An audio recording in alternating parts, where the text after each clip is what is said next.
This is why Humphrey's so much more popular than us. I recently saw some scammer who we both know online promoting 20% returns. It said 20 in huge. I'm like, how's this guy not incarcerated? I think the most dangerous trait in money, whether it's saving or investing, is FOMO, fear of missing out.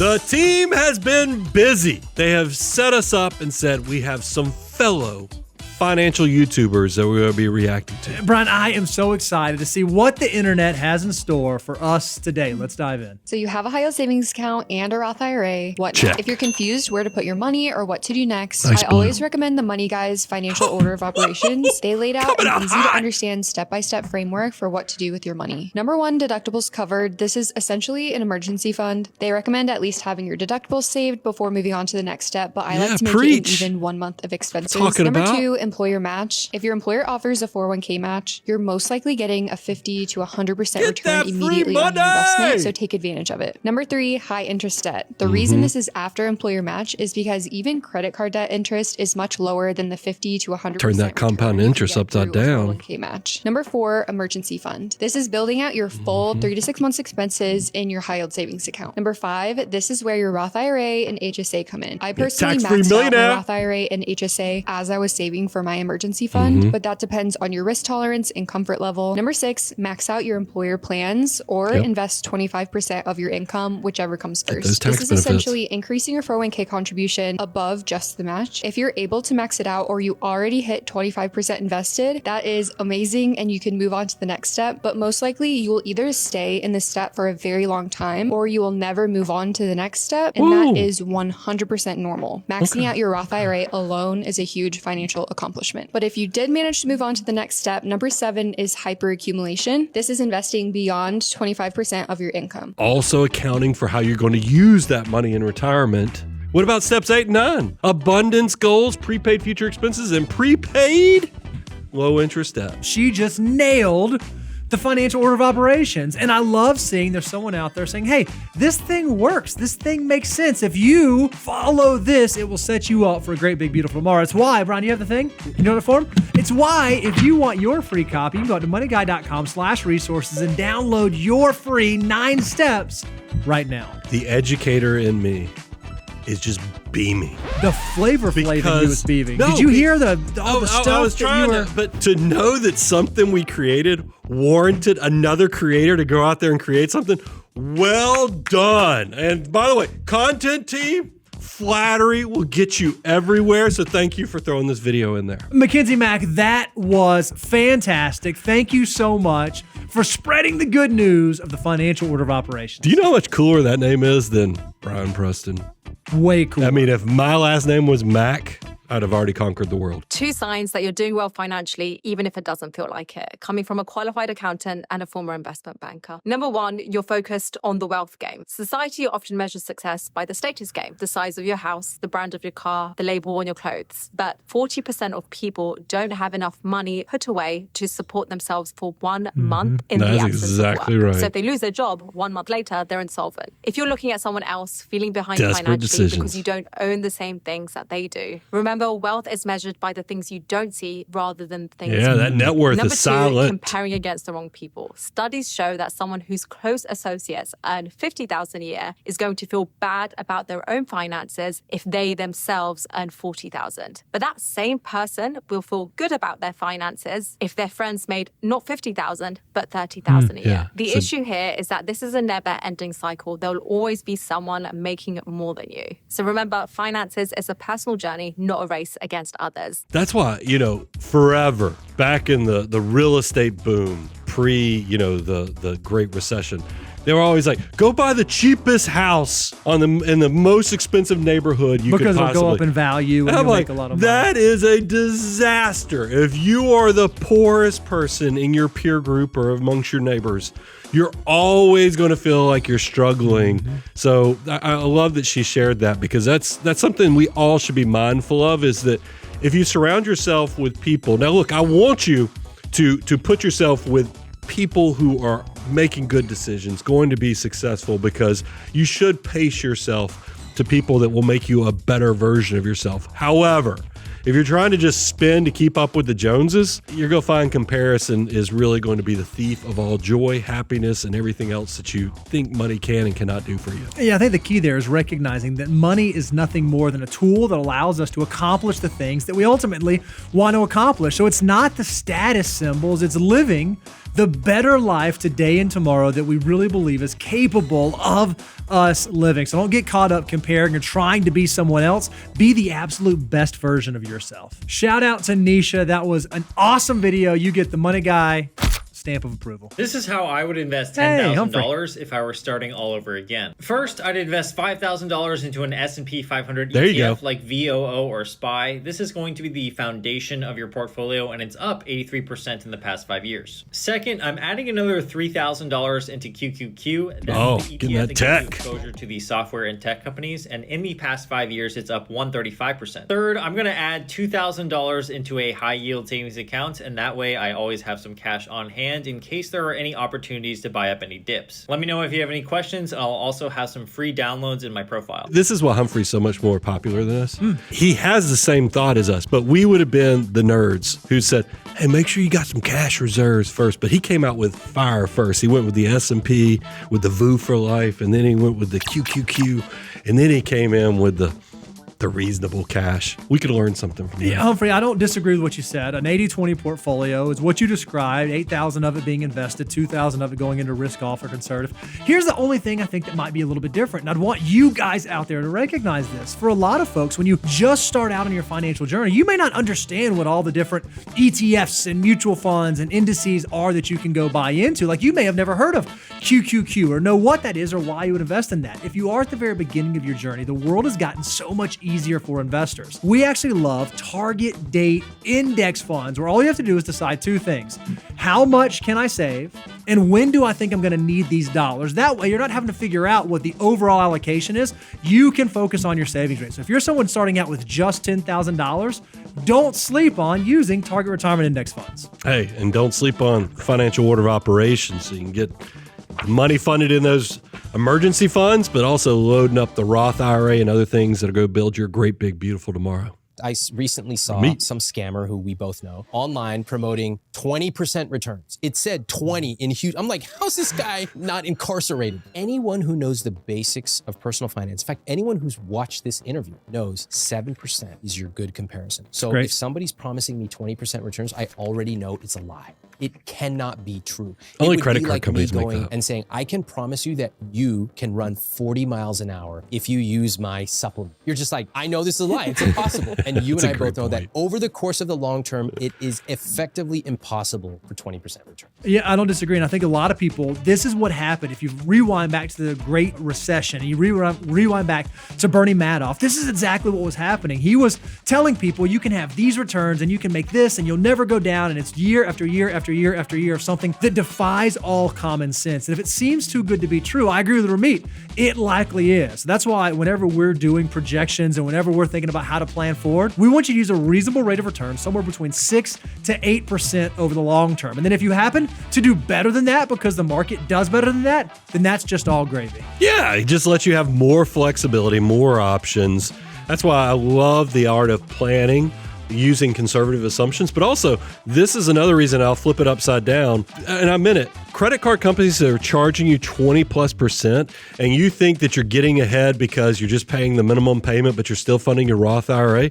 That's a disaster. You've got to pay off. Anything that is charging you 20% is the equivalent of you not making good money on your investment, so you got to pay off that bad compounding interest. I think the most dangerous trait in money, whether it's saving or investing, is FOMO. Fear of missing out. If you are susceptible to watching your neighbors or your friends or your coworkers get rich, and that just makes you boil with envy, and even if it doesn't feel like envy, while you see it, you say, I need that as well. Fake is probably the wrong word because I think it's innocent, but people put their best foot forward. So what they are showing you is usually not indicative of what it is. In college, I was a valet here in Los Angeles, and it always stunned me that when people would come into the hotel I worked driving a Ferrari, a Lamborghini, a Bentley, when you get to know some of these people, some of them were actually not that successful.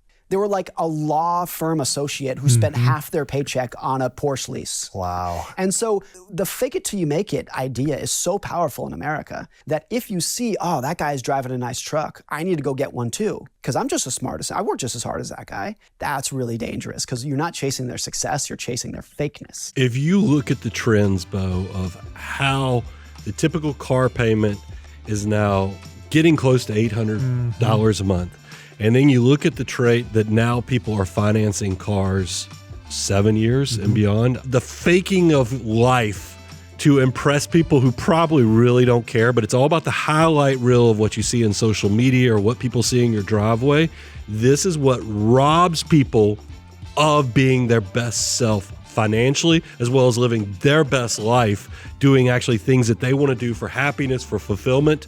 If you can make the small decisions today, you won't be trapped in that prison just because you thought you looked cool in that moment. So I agree with everything that Morgan just said right there. When it comes to making financial decisions, if you fake it until you make it, all you're really doing is robbing from your future self. This idea of if I just believe that I'll be something, then I'll be it, and I'll be it, and I'll be it, all you're really doing is pushing off the inevitable reality that you're never making the decisions necessary today to have the life that you want to have in the future. So don't fake it till you make it. Live a different way today so that you get to live a different way tomorrow. Bo, would you say make small decisions today so you can live your great, big, beautiful tomorrow? I love it. 3 things with your goals. I need you to be specific. Not just do I want to save money. How much do you want to save? Measurable. For me, it was $100K.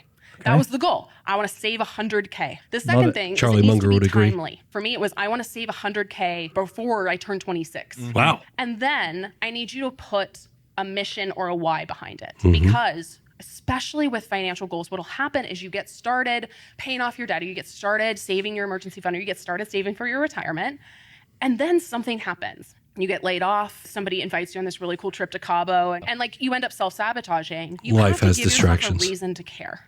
And especially when things get hard, you have to remind yourself, why am I doing this? So for me, it was, I want to save $100K, specific, at 25, timely, so that I can quit my job and run my company full time. I want to save $2,000 to go to Japan next year so I can eat authentic ramen, right? Like make it something you can taste or smell, right? Like something that feels very visceral. I think that's how we get one step closer to actually achieving our goals, as opposed to just, oh, I'm going to be better with money, and then having no backup plan to that. I love, because I think so many people, this is why New Year's resolutions never work. People say, oh, I'm going to be better with money, or oh, I want to be rich, or oh, I want to be wealthy. And they don't take it to that second, third, fourth level of actually giving you the staying power. Because we know on our financial journey, we talk all the time about the financial order of operations. And people think that it's just a little straight walk up the mountain, but that's not the way it actually manifests. What happens is you start going and then you fall off, and then you reset, and then you move again. And it's a constant up and down, up and down. Well, if you lose track of what the finish line is, and you lose track of the reason why you're making the decisions you're making, it's going to be very hard for you to continue making those decisions, especially when life gets tough. I love what Tori did there with being specific, but I want to add a little different angle on it, because I think about my own life. I always said when I was like 18 or 19 or 20 years old, that when I turned 25, I was going to buy a Corvette. Right. That didn't happen. And then I think about when I started first investing heavily in my early 20s, when I got my first real job, it was all because so I could quit working at age 50. Those things, neither one of them. I never bought the Corvette. I didn't retire at 50 as I sit here right now. But here's the great thing about what Tori was sharing. Even if you set these measurable goals and they're good goals and maybe you change your mind, the fact that you actually set those goals when you did and you made some type of action catch traction, you'll be better for it. You have more flexibility, you have more options, and you still get to live your best financial life. Yeah, understanding and defining what the finish line is going to be is the thing that keeps you motivated to move towards the finish line, even when life throws these unknowns at you. A lot of times clients will come to us and they'll say, hey, I want my portfolio to hit $4 million. And we'll say, okay, great. Why? What does 4 million mean to you? Oh, well, I haven't really thought about that. Well, does it mean that you can stop working? Does it mean that you get to travel more? Does it mean that you can give more? Does it mean that you can do things for your kids that you haven't been able to do otherwise? If you can put a purpose and a reason behind the actual dollars that you're working towards, it's going to make the fulfillment of attaining that goal and hitting that number and making it to that mark that much more meaningful, and it will give you the motivation to stay on the course moving towards those goals. I'd gone all in on this one one company, Red Envelope, which went public in 2002 as an e-commerce company I started. And Scott Galloway. And had been taught by the venture capital community that if you throw yourself at something and you're talented, and I thought, I'm a baller, I'm really good at what I do, you got to go all in. And I kept investing every spare dollar I had and threw myself at this thing. And then a strike at the port, a software glitch, and the credit crisis in 2008, our stock went from $7 to chapter 11 in like 3 weeks. Yeah, I've seen that happen a lot. Worth 10 or 12 million, but being worth negative 2 million, because I was one of those idiots that borrowed against their stock to buy more stock. And that's a lesson in the book. And that is, the moment you aggregate anything resembling some sort of decent amount of capital, you want to look at it and you want to diversify like crazy. Because if I had just taken a little bit of money off the table and invested in index funds or in real estate or bonds, I would have been so much better off. So diversification, and that's one of the key components of my algebra of wealth. Diversification, people don't recognize how powerful it is because it sounds boring. Yeah, I think about the fact back when I first got into managing money in the late 90s, I worked with a lot of Lucent technology executives. Nobody's like, who's Lucent Technologies nowadays? But back in the day, it was exactly what Scott was just sharing. This thing was a high flyer. These executives on paper were worth millions upon millions of dollars.